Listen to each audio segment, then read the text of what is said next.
Does your footage look like this? And you want your footage to look like this? Today I'm going to show you how you can achieve this kind of look for your video. So we move on to the DJI settings now. So I personally use 5 profiles in the DJI, that is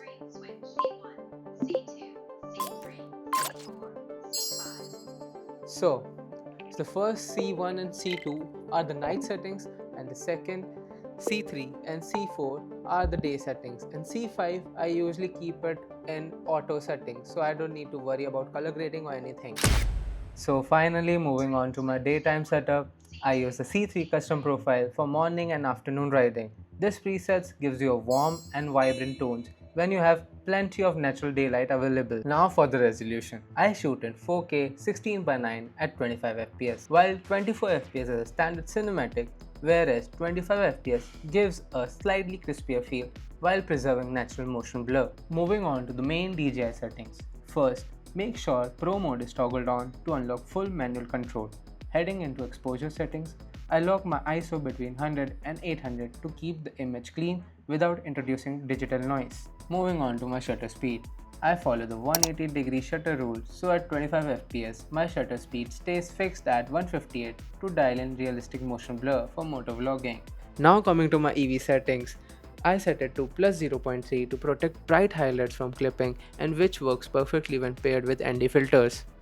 Moving on to my white balance settings. For daytime, I leave it on auto, allowing the camera to adjust smoothly as ambient light shifts. Now moving on to my color profile.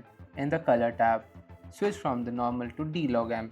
This captures maximum dynamic range so you can color grade your footage in post. And if you don't want to color grade, you can leave it on normal. Moving on to the field of view, set it to ultra wide. This gives that high speed sensation and immersive POV perspective. Now finally moving to the image adjustments. Set the sharpness to -1 or +1 and noise reduction to -1 or +1. Lowering this prevents that artificial and over sharp digital look. Now let's look at my C4 profile, my evening preset. This is tuned for golden hours and early dusk when shadows start deepening. Coming on to my resolution, I keep it at 4K 16:9. I turn Rocksteady off to avoid low light stabilization artifacts. I set my frames at 30 fps for smoother playback. Coming to my exposure settings, my ISO is capped at 100 to 400 to prevent grain. With 30 fps, set your shutter speed to 168 to match the double frame rate rule. Coming to the EV, push slightly to plus 0.3 to boost shadow details, while keeping the D-Log M active and as well as white balance on auto.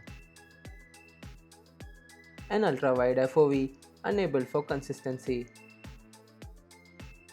Then I use the sharpness and noise reduction to the same as the previous profile, 1:1, and the D-Log is compulsory on this also.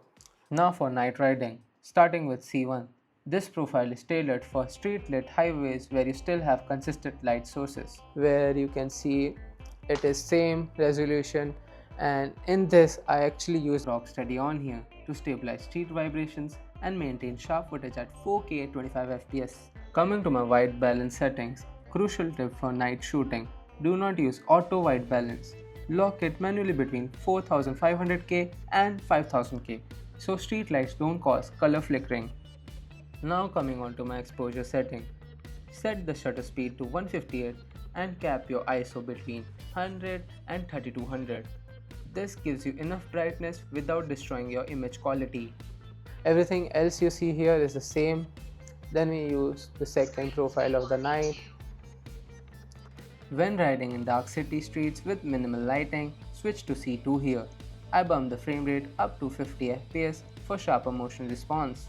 First, jumping into image adjustments, I keep this on default. I don't tweak my sharpness nor my noise reduction here because heavy in-camera processing in extreme low light can introduce visible noise and artifacts. Coming to color settings, I keep it on D-Log M and set the FOV to ultra wide. Moving to exposure settings, for 50 fps, lock your shutter speed at 100th, cap your ISO between 100 and 3200, and drop your EV to -0.3 so the street lights don't blow out. If you want to see the profile 5, It is pretty much the same. You have the 4K 25 fps with Rocksteady, and we do everything on auto. Exposure on auto, shutter speed on auto, EV on auto, white balance on auto. We do D-log. If you don't want to post production it or the post color it, we do to normal. But I keep it on D-log. If I want to post edit it, then I use the one-on-one, as I use on the other profile beside the night settings, because I don't want that to be pixelated. So those are my exact DJI Action 4 settings for day and night motovlogging. If you found this breakdown helpful, hit that like button, drop a comment and subscribe for more content. Catch you in the next one. Today I'm gonna show you my exact setup